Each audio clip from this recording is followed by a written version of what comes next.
So welcome everyone to the second Scholars panel for the Journal of Library Outreach and Engagement. My name is Mara Thacker and I'm the South Asian Studies and Global Popular Culture Librarian at the University of Illinois Urbana-Champaign. And I am also joined by my colleagues Sarah Christensen and Matt Roberts, who are co-editors-in-chief of this new journal. And today we are excited to have the opportunity to have some of our scholars present on their work and engage in dialogue with one another and any attendees about their work and about issues in library outreach and engagement. Each author has 5 to 7 minutes to present on their recent article. Then we will open it up to discussion. At any point along the way, if you have questions, you can put them in the chat box or the Q&A section, and I'll keep track of those.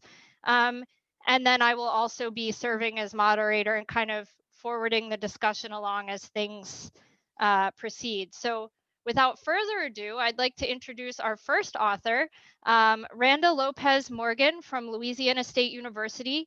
Will be talking about her work on supporting student wellness and success through the LSU Library's Relaxation Room. Randa? Yes, hello. Thank you so much for allowing me to be here today. My name is Randa Lopez Morgan, and I am the Events and Programming Librarian for Louisiana State University. I'm also the liaison to the College of Agriculture, so I get to wear multiple hats. So my article is supporting student wellness and success through the LSU Library's Relaxation Room. This idea stemmed from a meeting back in 2016 where we were creating a programming committee, and the programming committee was going to host events during finals week as a way to engage our students. And one of the ideas that was created was the idea of opening up a room in our library that was just going to be for students to kind of hang out in and relax in. So we were able to find a room that is, I say a room with quote, it is a room that is traditionally used for faculty and staff meetings. It's primarily only used for that, but it is easy access for students. It's kind of hard to find, but it is open to students. And so we opened the room up. It was originally, we had it from a certain amount of hours. So we would open it from like 8 in the morning until like 8 p.m. or whenever the last like student worker would leave. We had originally stocked it with board games that we got donated from all the different librarians and staff members that work at LSU. We had one staff member who was just cleaning out her closet and was just like, take these games and do something with them. And so we put those in there. We went to the Dollar Tree and got some like cheap puzzles. We also had staff members that were just donating puzzles. It was a very natural way of it coming together. We were able to print just coloring sheets offline, and we spent some money on colors or color pencils. And it was very, like I said, the room was just kind of, it's a big room. It's a beautiful room. It's actually one of the better ones in our building. It overlooks the quad or the back quad, and it's beautiful. So we were, just had a couple of things. We did buy some postcards that just said relaxing at LSU libraries, or I'm studying at LSU library, so that students could send postcards to their parents that show that they were in the library. And we just had some like inspirational quotes around the room. Like, it was very just kind of fun, chill. And that first semester, we did it at midterms, I believe, and we did decorate on the outside of the room. We wanted people to know that they can just go in. We didn't want anyone to monitor the room. We just wanted people to feel like they could come and go, that they really owned the room themselves. And we did surveys. So, and we gave away like a really cheap, I think it was like a $20 gift card to a coffee shop for students that responded, and they loved it. So we also had origami, I should mention that too. So they loved it. They had a blast. It was a really good response. We had 31 students respond to the survey. We did room counts where we go in every couple of hours and count the number of students in the room. And even that, there was some pros and cons to that. Like we were taking turns counting. So I don't know, like, if that student was in there before. So we had to overcome some of this. But students really loved it. It has been a large success for us ever since 2016. We have it at midterms, then at finals. And then once midterms, LSU no longer has midterms. So we have like a rough estimate of when midterm week is when we open it up. And it has grown. We now include like a whole sensory table so that students can play with kinetic sand. And this is pre-COVID, I should also mention. We put aromatherapy on cotton balls and put them in little like jars so that they could have like little aromatherapy. We made sensory bottles out of like glitter and baby oil, and all of these ideas were things that we found either through Pinterest or like Googling like de-stressing techniques. We really wanted it to be full mind body experience for students, and they love it. We have some students that come in there Monday morning and they do not leave until Friday night. Like they stake their claim on this room. One of the positive things we did do was we had cut back on the number of room counting, and we bought a door counter so that we can get a better estimate, because we now keep it open 24 hours a day, 5 days a week. And so we were able to get a better reflection and idea of the number of students that were using the room, or at least the number of people that were coming in and out of the room, which is honestly even sometimes better than just the number of people using the room. And so it's been a really wonderful experience, our relaxation room, and we're finding that it's a really great way for us to interact with students in a positive way, provide them a resource and a service. And then whenever they do see us in there, they are asking us questions, and it's just a really great way to kind of ease some of that library anxiety that they may feel. And in one way we can support their wellness, mental health wise, which is also something that libraries can do. So yeah, I'm trying to make sure that I covered everything. That is basically what my paper is about. I did cover some lessons that we've learned along the past couple of years that we've been doing this. And now with COVID, we're not able to have the room at the moment, but we are anticipating, ways that we can one day again have this and maybe make it even safer. And I know I've already heard from students that have been like, where's the room? When is it coming back? So it's something we look forward to hosting again in the future. So that's it. Thank you. Thank you so much. I already have some follow-up questions for the discussion portion. So thank you for presenting. And up next, we're going to hear from Sierra Laddusaw and Jeremy Brett from Texas A&M University. And they're going to talk about their article, Convergence, Bringing Libraries and Popular Culture Conventions Together. Thank you so much for having us and for giving us the opportunity to appear in the inaugural issue of the journal. We're very excited about that. So I'm Sierra Laddusaw. I am a curator at Cushing Memorial Library and Archives at Texas A&M. And my colleague Jeremy is here. Introduce yourself real quick, I guess. And I'm Jeremy Brett, obviously. Probably figured that out. I am the curator of the Science Fiction and Fantasy Research Collection at Cushing Library too. And so Jeremy and I have worked together on all sorts of librarianship and relationship and kind of conventions and outreach for several years now. And as we've been doing this, we had found that sometimes we were often the only or one of two libraries who were present at a popular culture convention. So this is things like a Comic-Con or a Star Wars festival, stuff like that. And as we were doing this, and finding it to be incredibly beneficial for our outreach initiatives, also our donor relations, we thought we would, for our own curiosity, survey the broader library community to see who else is doing these sort of efforts. Some of it kind of inform and get a paper, but some of it also on our own selfish reasons. We wanted to see what sort of conventions other libraries are participating in, or conventions they're aware of that we could just like add to our list of potential things to go to in the future. So in the summer of 2019, we sent out a survey over a variety of listservs dealing with popular culture in libraries, gaming in libraries, outreach in libraries, or like K through 12 librarianship, public librarianship. And then we also directly emailed the, oh my gosh, I don't remember the number, but the top largest public library systems in the United States, asking them to take this survey. Because when we were kind of doing our literature review, we discovered that all of it had been written was in kind of magazine publications about, hey, we did this thing and it was great, look at it. And so we knew people like the San Diego Public Library and the New York Public Library had incredible long relationships with their local comic conventions, but we wanted to know in between the two coasts what was going on. So we did that survey. And our paper is kind of in two parts, and the first part really looks at what the results to that survey were. And we did see a theme, which was if people participated, it was often coming out of either an outreach unit or a public library. And really for the groups that weren't participating, it hinged on three things. They hadn't really thought about it as an outreach opportunity. They felt like it was outside of their scope and library mission, or they just didn't think they had the funds and personnel to do this sort of work. And so we then talked about what other responders kind of had to say that was in opposition to that, how they found ways to do it, and then also our own experiences in participating in these sorts of events and how we've done it from a low, no cost all the way to going to San Diego Comic-Con, which is, a plane ticket and a hotel room. And then the second half of it is really us growing from that survey to talk about our experiences in attending these cons and why we think other librarians should do this. And I'm going to pass it to Jeremy to talk.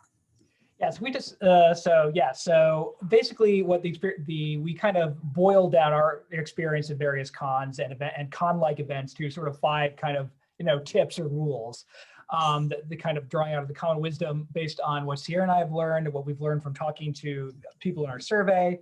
The point of this was to try and make this kind of a practical article to give librarians who might not think they can go or should go to cons for financial or mission related reasons, or just they don't see why it's appropriate for them, what the benefits they might gather from it. And speaking of cost, Sierra likes to point out, so I'll point out for her that we found this out. She and I went to San Diego Comic-Con last year in the before times when you could still go to it. If any of you care to go, librarians can actually go for free. You get a professional registration, which costs you nothing. You still have to pay to go out there, but it's free to actually attend, as opposed to whatever astronomical fees you pay for. I don't remember what the registration is anymore, but it's nuts, and they're sold out the day after the old con ends. But something to think about. And that professional badge gives you access to the professional lounge, which includes free coffee. Which is more of a benefit than you might think. But a couple of the rules, the couple of things we took away from our own experience and from talking to our respondents is the first thing is don't feel reluctant to ask, right? I mean, cons have approached us. We've approached them to ask to take part in con operations, there's never been a time we've been refused. They actually are enthusiastic to have libraries there. Librarians are kind of rock stars if you go to these things, right? And most of the people who go to these kind of cons are people who read heavily, or at least got interested in science fiction or fantasy, whatever the subgenre is, in reading. They went to libraries, they know libraries, they love libraries, so they're always excited to have librarians there. Mm-hmm. So for that, the corollary to never hurts to ask is you deserve to be there. I mean, you may not think, I'm a librarian, what do I have to do at a con? There's lots of things to do at a con that librarians can find a component. Sierra and I, for example, we've been on panels, both as librarians and just as fans. We have sat tables in the dealer's room, which is sweet because it puts you closer to the merchandise, which is awesome. We've done all kinds of things. There's all kinds of things you can do. We've spoken on all kinds of different subjects relating to our collections and things like that. We brought displays of materials, which are always popular. So there's all kinds of interesting things. There are, like I said, so there are a lot of ways for librarians to get into cons and for them to make their presence felt and become sort of walking outreach opportunities just by being there. We've had, we probably should have counted this at some point. We counted individually, but Sierra and I collectively spoken to hundreds and hundreds of people about Cushing Library, our library specifically, about our science fiction collection more specifically. We've had merchandise made that we give out. San Diego Comic-Con, we were kind of instead of having a booth, because tables are expensive at San Diego Comic-Con to rent, we were sort of walking ambassadors. We would go around the entire dealer's room, talk to the artists, talk to the creators, talk to the authors, talk to the other vendors, and give them materials and, talk to them about ourselves and what we do. And that helped us establish some connections for future donors, future partners in different kinds of collection building relationships we might want to pursue. So there's all kinds of options for stuff we want to do. And the last thing we really want to stress is people sort of think, when they think con, they of course think like San Diego Comic-Con or large things like New York Comic-Con or Comicpalooza, which is the largest con in Texas, where our institution is. But there are cons everywhere. I doubt any of you is more than maybe an hour from a decently sized con that you should be able to attend for low cost or no cost. And you know, an audience is an audience, so small, medium, or large, it's all good. Or and future stuff she and I are working on are, you know, librarians can have their own cons too. That's a whole other sort of different, that's a different article or down the road. But I mean, libraries, certainly ones with a reasonable budget, can set up their own cons, their own events to spotlight their collections and to emphasize the kind of collection services they can offer their patrons.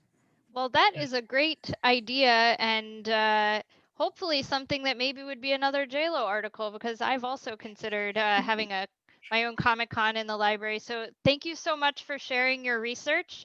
And I want to remind our attendees, at any time, if you have a question, you can throw it in the chat in case you want to make sure you don't forget it.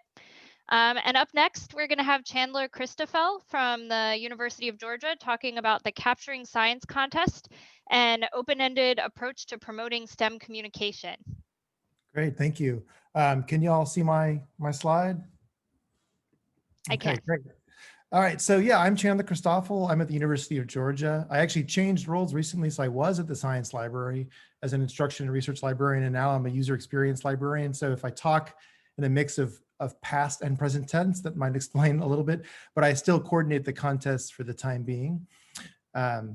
So let me tell you a little about the beginnings of the contest. So at the science library, we were just really impressed with the degree to which students teach each other. We were seeing whiteboards full of cool visuals and schematics where they sort of communicate, you know, STEM concepts to themselves and to their friends and in groups and stuff like that. And in research consults and instruction sessions, we were always seeing cool projects that students were working on that they were excited about explaining to us. And I also remember this in particular. From the right-hand side there, you can see a board game. And so this is from a student who in our makerspace was creating a board game that taught circuitry, but actually used circuitry as part of the gameplay. And I was just like blown away by this and about how it married this student's interests with STEM and used our space. And so we had these casual conversations about how can we, you know, encourage this kind of stuff and also celebrate student work around this and make it about the library, you know, get the library involved too. So, you know, we said, let's do some kind of contest. And I will say that in other conversations, we've had some trouble with writing contests when it comes to science students, because, you know, we have an undergraduate research award at UGA and science is well represented there, but we always noticed that, you know, unlike humanities students, let's say, for whom the literature search is always like really up, you know, front and center. Like I found this book and then I found this other book in the library and I went to special collections. We found that a lot of the science students didn't really have much to talk about in terms of the literature. And instead they wanted to talk about their lab work or their field work. And there was a bit of a disconnect there. And so we said, well, you know, there's space for a contest for them to talk about the things that interest them that aren't necessarily library centric in a really obvious way. And so we said, let's just have them teach a STEM concept and not have any parameters, no format restrictions, no genre or media restrictions, just the Wild West, anarchist. Let's see what happens. And so we're now in our 4th year. It's been really successful. We've grown the prize money. We're about to do our 4th one. So I don't know how many entries we're going to have this time around, but I would say our last year, I think we had 50. I could be wrong, but 50. So we get a lot of entries. And in terms of outcomes, I think, you know, the obvious is that it gets students into STEM engagement. They're somehow more engaged with science and STEM topics, particularly important ones like climate change. And we now have a special prize for COVID-19 and racial justice this year. So hopefully we're kind of encouraging engagement around these topics. It helps students make connections. And what I mean here is connections both with each other collaboratively, interdisciplinary connections, but also the connections between like their major or the classes they're taking and their interests. So students who might be interested in animation and production, who are also interested in biology, how can they kind of fuse those together? The contest creates opportunities around that. I also think that the career potential is huge here. in that we have a lot of students who love the sciences and they come into the sciences, and as they progress, they start to realize, uh-oh, I don't necessarily want to be a scientist, or I don't want to do traditional science research, but I still love science. What roles are there for me to mix what I love and what I can do in my skill set? And so the contest, because it sort of finds, it focuses on communication and education, I think it kind of gets at this space that's out there around, you know, science advocacy and stuff like that, that's outside of the traditional roles. And so maybe, you know, we get students thinking about other vocations. And then finally, a big outcome for us is that I think it reframes the library. So, you know, the library has different associations, you know, obviously like resources, the third place kind of idea, third space kind of idea, studying.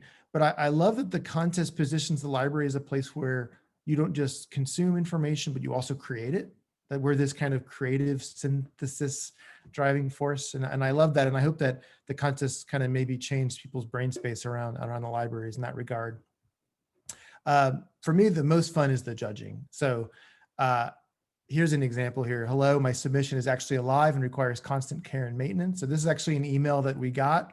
And I was like, I'm going to need to know a little more before I say yes. But you get, as the person who's the contact for all the submissions, it's so cool the day of to just get all these really neat entries. So that's fun. It's also fun for us as staff because we get together across the library system and we just hash it out. And it's just kind of neat opportunity every year. And we kind of got a good groove going with our group and all the different disciplines and things that they represent. It's also really challenging though. So as you can imagine, because of this anarchist spirit, it's really hard to compare entries that are from different formats. So it's a lot of apples and oranges. So you might have on the one end of the spectrum, like a PowerPoint that's like a lesson plan explaining very pedagogically a STEM concept, you know, pretty explicit that it's teaching something. On the other end, you have like art like this. So these are some textiles by Catlin Shea. And it's like, it's not really teaching anything, but it's also certainly communicating ideas. So the connection's a little bit fuzzier. So how do you compare this and that? And it helps for us to have criteria. And we often fell back on our criteria that we set out as a way to sort of make sure that we're fairly comparing everything. It is hard though, but we managed to do it every year.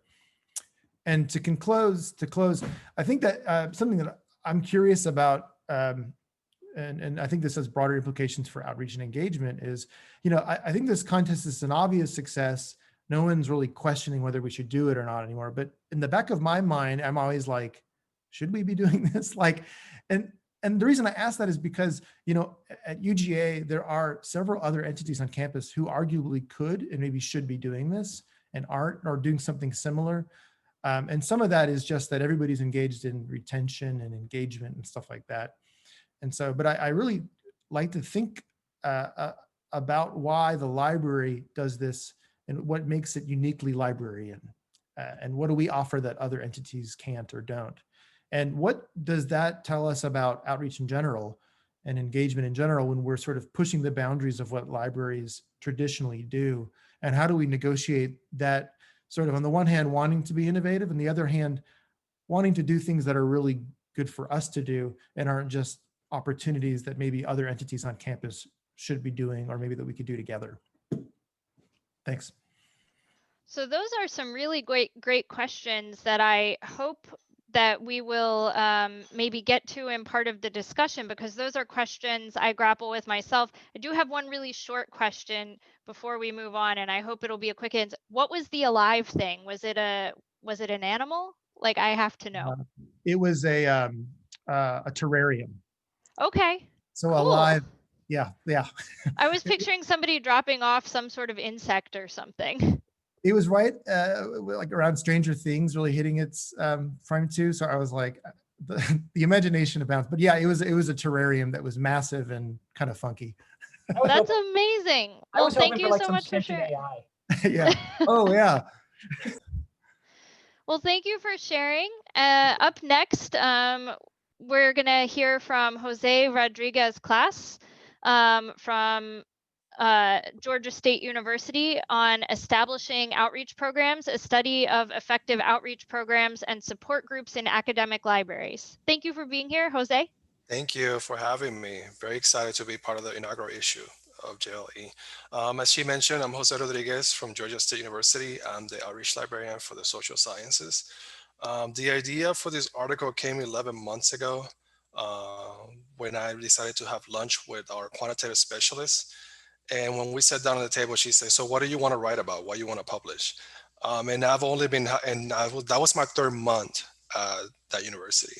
So I told her, I'm not sure yet. This is my first time being an outreach librarian, even though I've done outreach programs before. So I really would like to gain experience from other outreach librarians. So she's like, okay, go on. And I was like, I thought we were just going to have a regular lunch, but okay.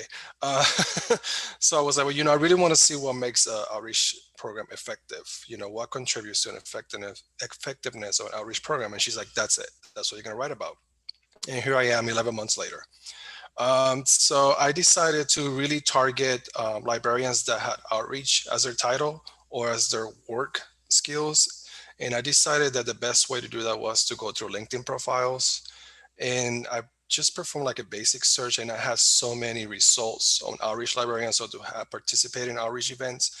So I decided to reach out to them, email them, and it was a very motivating and humbling experience because the feedback that I got in the participation from these outreach librarians was a lot, and it was great. And mind you, this was during COVID. I think this happened around April when I was reaching out to these librarians.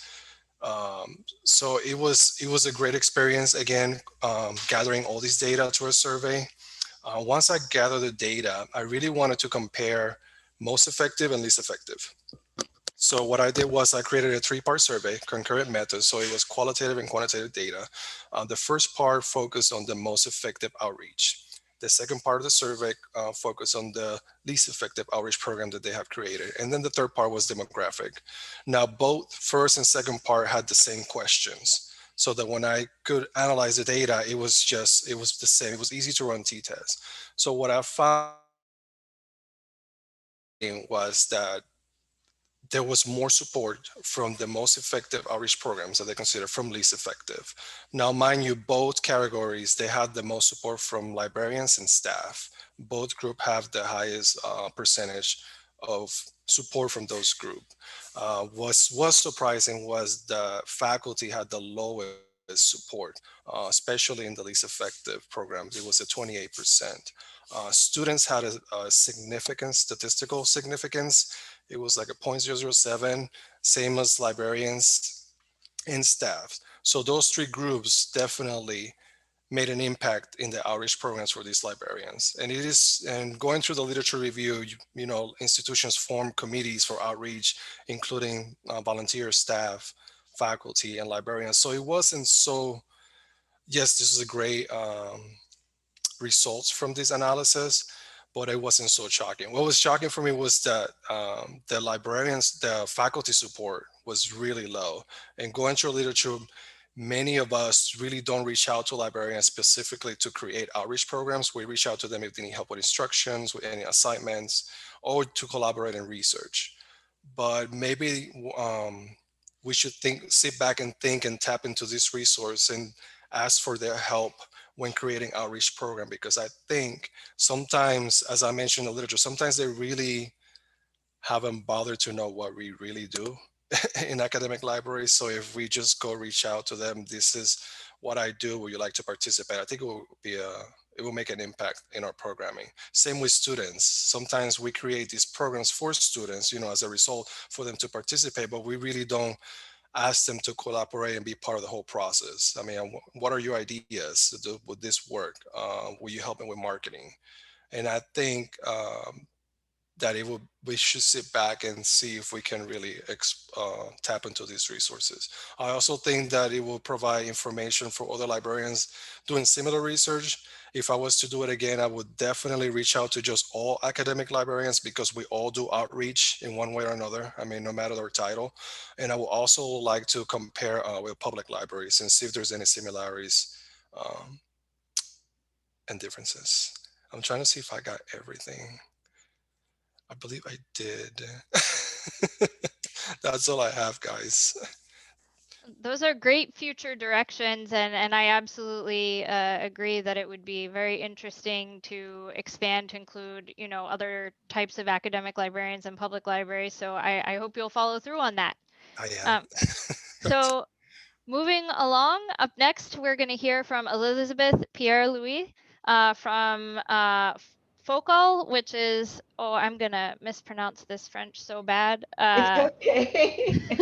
I know the acronym. Maybe you can say in your presentation, I should have cleared that. But she's going to talk about outreach in the time of confinement, one example in Haiti. Hi, everybody. I'm going to share my screen as well. Here. Okay. Okay, so I hope you can see. So this is one project. First of all, I wanted to say thank you. I'm so happy to be part of this first issue and to be part also of this section, which I think is very interesting because it gives you tidbits all around the world about things, including in the United States. And also, it's so much fun to read the whole journal and to have so much exciting experiences, but translated really into rigorous research. So it was a joy for me to read different articles and to see also the presenters right now. But quickly, so I'm talking from Haiti, and when I was asked to contribute to this part of the journal, I wanted to show one small example of something that we started in the 1990s, and that's continuing. And for me, it was the junction of literature, of storytelling, of Haitian culture, as well as innovation, since it's something that we're trying to send online so that we can have our patrons look into. So I just wanted to show you a little snippet about this and talk at the same time. So in Haiti, since we're French speakers, we grow up with La Fontaine, which is the fables, which are also adapted from Aesop and also other fables, and they have morals in them. And in this one is the grasshopper and the ant. And the idea is about spending. The grasshopper loves to spend, to have parties, to sing, as you can see. And the ant is always counting her money and counting her provision. And when the summer comes, there's no more money, and like she spent at the casino, and she has nothing to do. And in the La Fontaine moral, they usually say that you have to count your money. But in the Haitian culture, it's about friendship and neighborhood and how solidarity doesn't exist anymore. And we really like the adaptation to our culture. So we had a festival in 1997, and we worked with also, and so this work has been working with me for the last 20 years.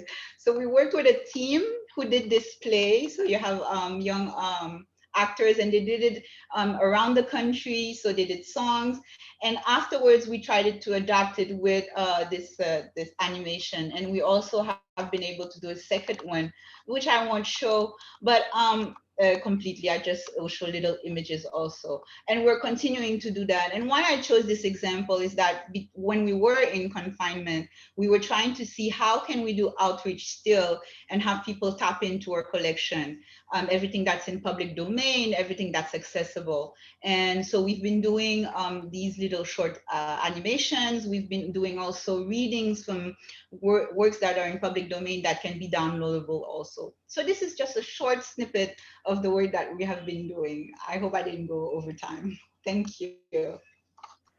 No, that was great. And I should have mentioned that Elizabeth and our last presenter were part of an idea lab, which was meant to put, we solicited contributions based on a theme, which is really meant to help us achieve our goal of sort of fostering discussion. And the topic was, we asked people to comment on how they're adapting outreach in the age of a pandemic. And so last but not least, we have Diane Connery from Pottsboro Library, who's going to talk about opportunity hides behind adversity. Yes, thanks very much for having me. I'm really pleased to be part of this as a practitioner.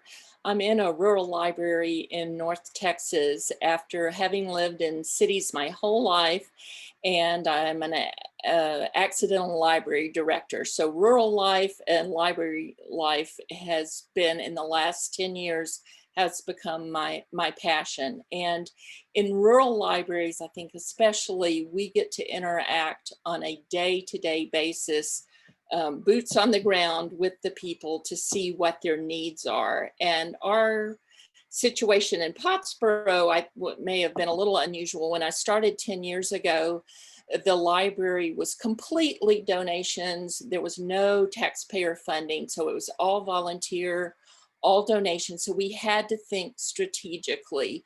All our decisions were based on what do we do to make ourselves valuable to the community, so that if then the library was going to close, people would be up in arms. And we all know libraries are about access to information. In a rural community, what that means a lot is access to the internet. It's a very tough thing, not only financially, but in many places in our area, it only exists through satellite, which is expensive and it's hard to come by. So providers report to the FCC what areas they cover, but even the FCC will admit that it's vastly overstated. The coverage does not exist the way providers claim it exists. So a lot of times people move to the community, they'll come to the library, hey, who should I ask for internet? Because there are little mom and pop providers all over our area. So we do have their coverage maps. And recently we connected with a national nonprofit called Connected Nation. And one of their big focal points is accurate maps. So they sent engineers to our county. For 3 weeks, the engineers drove every street in our county and created maps. And the lilac color you see there are things that will be removed, that no coverage exists there, but the FCC map said coverage did exist. So in fact, now they send these to the FCC and the FCC accepts them and will make new maps. But when you start talking about coverage, it is so dry. I'm still not a techie. I know, just enough. And there are real people behind these stories. So you see sort of in the middle, in the upper left, the green dot. That's a mother who came into the library, and she is the mother of 5 sons from age 5 to 12. And they lived there. They had no internet. They could have gotten satellite, but expensive, and they didn't have a computer. So no computer, no internet. The family had 1 car, which the father takes to work Monday through Friday. And when COVID came along, she came to us and she said she has 3 sons who have special needs. She got her GED, the mom, 3 years ago. She doesn't feel equipped to provide them with the schooling they need. So if they were going to be learning at home, how would that happen? Internet and computers and digital literacy are the difference in those kids thriving or missing a year of school. And so we were able to get a donated computer. We refurbished them and checked out a hotspot, but hotspots are not the answer, because if you can't get a cell signal, you can't get a hotspot signal. And through telling the story to some nonprofits, a nonprofit stepped up and put a tower in their neighborhood. $10,000 they donated to put a tower in that neighborhood. So not only does it reach that family, but a few doors down, there's a grandmother who can't read, who is raising her 7-year-old grandchild who has dyslexia. And so this is how a public library can impact the people in the community. It's just phenomenal to me. Another nonprofit, which is nationwide, the Information Technology Disaster Resource Center, they deployed a Wi-Fi trailer outside of town, outside of city limits, so people who could walk there or drive there were able to go and do schoolwork during the spring. And that's no cost to the library, because our all-in budget now, the city has stepped up, they're doing what they can, but our all-in budget is $40,000 a year. And so we have to be really smart and strategic about the resources we use. But this was our opportunity to show how important a library is to the community. And then this slide just shows all the blue markers are the schools shared with us, the homes of the students who don't have internet at home. So the initial reaction to the pandemic was they would print out hundreds of pages of worksheets, and once per week, the families, if they had cars, would drive to the school, pick up a packet of worksheets to do, and then do it at home. And so with the yellow, orange, and purple marker, we were able to launch neighborhood access stations. So kids can walk to those neighborhoods, still not as good as being in their homes. So we did get a grant through the Texas State Library Archive Commission to put internet in low-income students' homes. So 40 homes we've been able to put internet in. And then otherwise they walk to those access stations, or the, what is that, burgundy color towards the left. That's actually a bait and tackle shop that ITDRC, the nonprofit, put up a permanent hotspot. So people go there as well. The picture of it in the lower left. So this has really been our emphasis for our kids. How are they going to be on a level playing field with their peers from other communities if they don't know how to use computers and don't have access to the internet? So this has really been our place, and now it's developing legs. We're moving on to telemedicine and big things to come, because access is everything. That's Pottsboro. Thank you so much for sharing that. I have to tell you, when I read your submission, I was absolutely blown away by that particular project. I mean, talk about responding to a critical need in your community. And, you know, something that's really struck home through all of these presentations is just the amazing breadth of work that's being done in outreach and engagement by all types of different libraries responding to the different needs of our communities. So I kind of want to bring it back to the question that Chandler was asking. How are we specifically, or are we specifically tying outreach and engagement programs to our library missions? And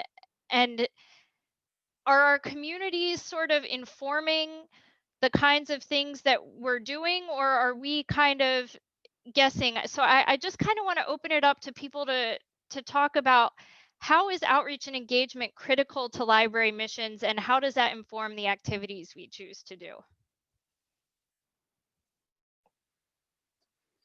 I will say public libraries in Texas, we were offered the opportunity a few years ago to attend training in hosting community conversations.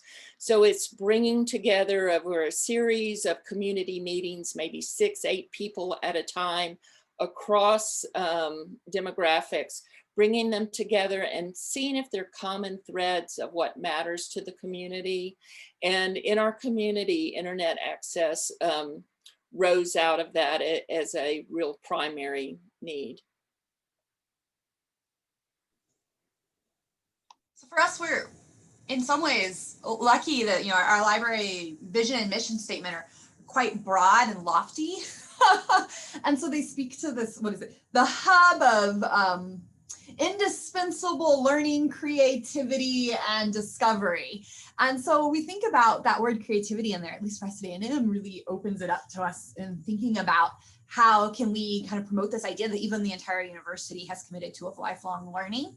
And part of what we have in our missions for the library is that the library is not bound by place, which I'm sure when that was written was really thinking about digital access. But this, again, this idea of, I'm a maps person, space and place, and how any space can become a place, and we can take the library to that person. And why should it just be limited to them accessing it on their computer or their phone when we can go to some place as a pop-up library and do those sort of initiatives, which then in turn opens that invitation for them to come visit us in our place in space. I think that's similar to LSU libraries. We're very big on making it, the library is not just the building, it's the people and the services that are within there. Like if the library building was to catch fire and burn down, we would still have a library because that's the people that is what makes the library. And that we're encouraging our students through our outreach programs to see the library as not just a place for learning, but also as a place that is for them, and it's their community center, and it's their, you know, if they need help with something that they can come in and ask us. So, you know, our mission is, our mission statement is access to excellence. So I just try and interpret that as making sure that our outreach programs are excellent and that we are doing things that help build a better student and to make a student, you know, a more well-rounded human being.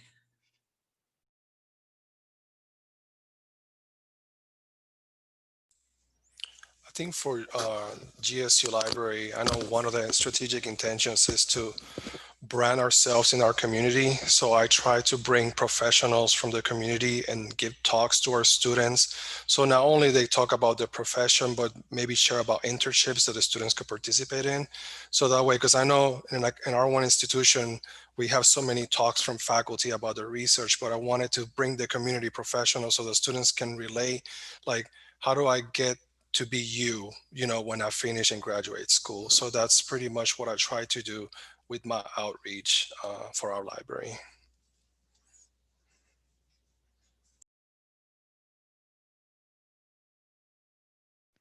I don't know if anyone had anything else to add on that question, but I guess another question that sort of relates to this, and by the way, if anyone else here has something, I don't need to be the tyrant of this conversation, but we've been addressing some critical issues in the field. What are some other critical issues that you think that you would like to see covered in future issues of JLOE?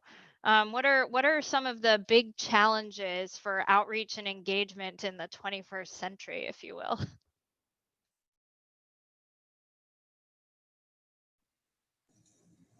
I've got questions, but maybe no solutions. But I know one of the struggles for us is the stereotype of what a library is. And so I feel like we have to expend a lot of effort in getting people to even think of us in the community as a resource, because they would have never thought that a library might do. We have a library of things. So we check out non-traditional items, pressure washers, canning supplies, all that kind of thing. And so many people wouldn't even think of a library. So, you know, marketing efforts, how do you get people to see beyond the nostalgia of what libraries were for them when they were young? So one thing I think is interesting, and I've done a little bit of work in this area and I'm hoping to continue to explore it, is I think there's more opportunities for libraries to partner across library types to do things. But I also think partnering with other parts of our community that are in this kind of service-based profession. And we've been doing this all along. And truly what I have found in many ways to be the biggest halt to this is the understanding from administration. And I get that there are these sort of bigger things that have to be discussed and need to be discussed up front. Like, where's the money coming from? What spaces are we using? How is insurance? Like the real realities of it. But that should not be what stops those ability to move forward. I've had very fruitful partnerships with our public library and the academic library working together. And sometimes the extent of monetary support I do is I print off their posters on the printer that I'm not supposed to use for non-work things. But then I'm like, it's work, because they don't have access to a printer.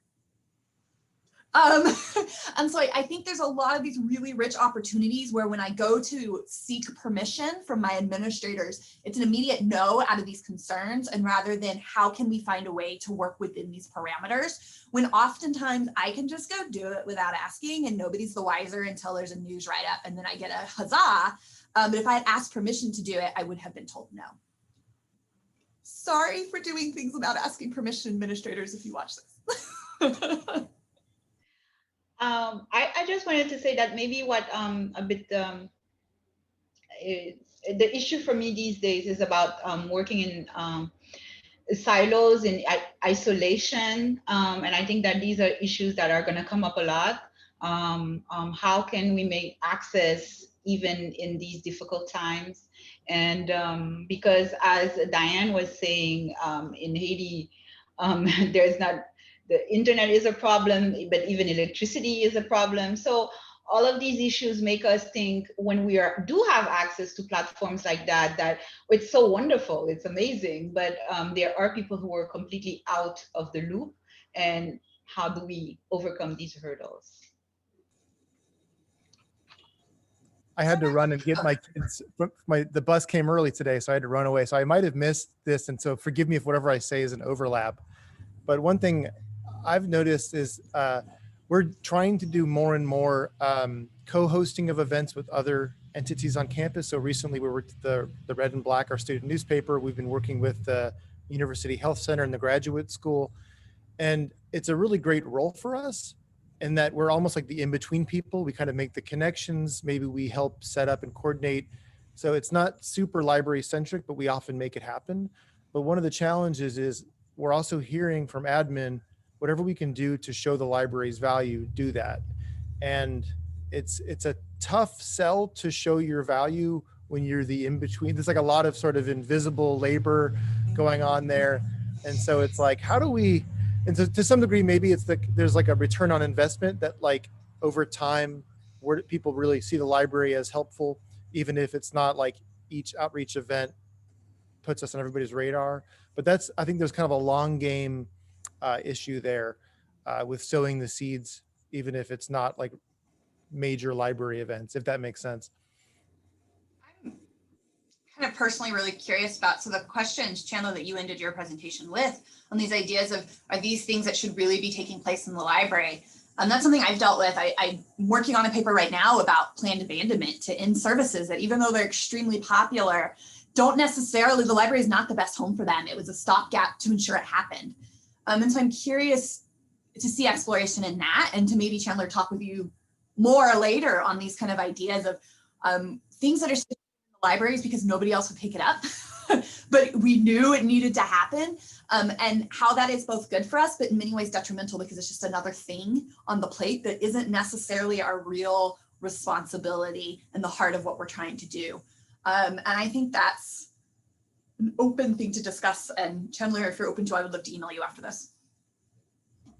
I want to add on to that something really quick, which is this is something that's come up at the science library with technology, where it's understood that we're going to be the maker space for a while, but it might be that at some point, a lot of the tech that we have there, virtual reality, laser cutters, we no longer need to be doing that because other entities on campus adopt it, or it just becomes DIY. So yeah, getting to that idea of maybe we should accept a little bit that we're a bridge or a stopgap.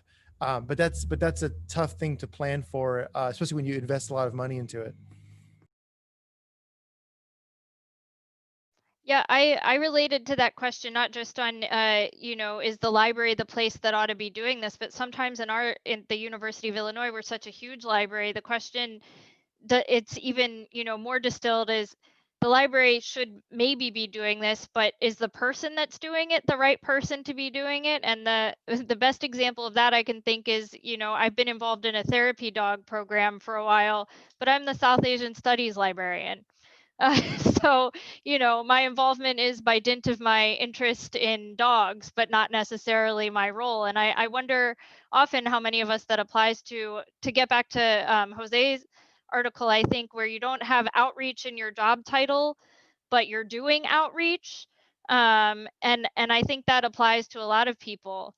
I did have one specific question for Jose too, because you know, he was talking about doing all this work at looking at what makes an effective outreach program versus not. If you were going to translate that into an action item for library administrators, a call to action, because that's what I like to do, what would your call to action be? What would you want to see to enable people at libraries to do effective outreach? God. I know that's a big question, right? But it can be pie in the sky. This isn't practical here. We're only recording it forever. I think, at least from my experience in libraries and recently with GSU, for administration to be open for ideas and not necessarily always the first question they ask is like, how much is this going to cost? Maybe. It's Yeah. always, at least for me, it's like, I always, when someone answers with that question, you kind of like second guess. Yeah. So I think for administration to just be supportive of whatever you propose, and then try to work with other colleagues and whatnot. To me, I mean, that's in abstract, that's what I would say. Well, thank you for even being brave enough to answer that huge question. So I have one last short question for everyone to close us off, because I know, for example, and maybe Chandler can go first because I know he has to run exactly on time, which is for future JLOE authors, what piece of advice could you give them if they're thinking about writing? They might have an idea, but they haven't, well, probably picked up the pen and paper, started typing that document yet. What piece of advice would you give for future JLOE authors? You could, I can wait until somebody else has. I'll jump on that. As a rural library practitioner, I was just thrilled to be part of this because there are so many rural libraries, small public libraries, and what we're doing really matters. So we I think many librarians in general don't share enough about what they're doing. So it's nice to be included in the conversation. I know for me, I do all kinds of events and programs, and I always feel like no one's interested in what I have to say. I'm always like, no one cares about that. And so making sure to, like, you know, just try. You'd be surprised at what people are interested in. I was very happy that someone was as excited about the relaxation room idea that we've been doing for a while. So I'm, you know, just try it. You might be surprised at what other people are interested in, especially. And then I've found that just reading through y'all's articles, there's so many wonderful ideas that I'm just like, oh, I want to try that, or we could try that. Let's see. So I need to maybe also take a step back and be like, maybe not. I'm kind of going a little crazy with all these ideas now. But yeah, just you'd be surprised at what other people are interested in what you're doing. I completely agree, Randa. I was thinking while I was going through, I was like, oh my God, I could do research on this, or I could work with a team on this subject. So I think it generated for me a lot of ideas about outreach, and also how to be more inclusive because sometimes maybe we think, so we're so focused on what we're doing that we don't see the impact and we don't take time to measure. So I think that was a great example in that issue for me. I think for me would be to not be afraid of the research process. This is my first article, and I think reach out to your institution, to your peers to help you. You know, you're not alone when you do this. You think, oh, I don't even know how to write my first publication. And you think it's just all you write this paper and then you submit it and then wait for an answer. So I think just to fall back on your peers and to not be afraid, and you'll be surprised how many people would like to read about what you're working on. Some feedback that I got from the editors that I really appreciated was to make my my article more of a story, more of a narrative, because it had started as a report, and I think that was partly just because writing is hard, and it was like, but you know, the feedback was, you know, make this a little more interesting. And what I think I realized was I'm really interested in telling the story of the contest, and that wasn't coming through. So find a way to show your enthusiasm. because that'll make it easier to write and better to read, and therefore to get a wider impact. Because I think that that's part of what makes the outreach stuff fun, is it's like, it's all really novel and fun and innovative. And we're probably all tend to be the kind of people who get excited about this stuff. And so find a way to sort of channel that excitement, because that'll make the whole process better. And I just wanted to add, the idea of having this panel is really great because all of you are so full of positive energy that I think it really resonates into the way that we're going to see the issue as well. Well, I really thank you all for all of your time. I dropped a link in the chat to speak to the idea of those of you who haven't done research before and are nervous about it, who are in the audience. We are having a research fundamentals. We're hosting a panel discussion with some of our experts from the University of Illinois. So if you need a little help with things like how to do a lit review properly and all that stuff, please attend. But thank you all for being here. This was so fabulous. There were so many good ideas, and we hope to see you in future issues of JLOE and future events and maybe more collaborations. Have a great day, everyone. Thanks all.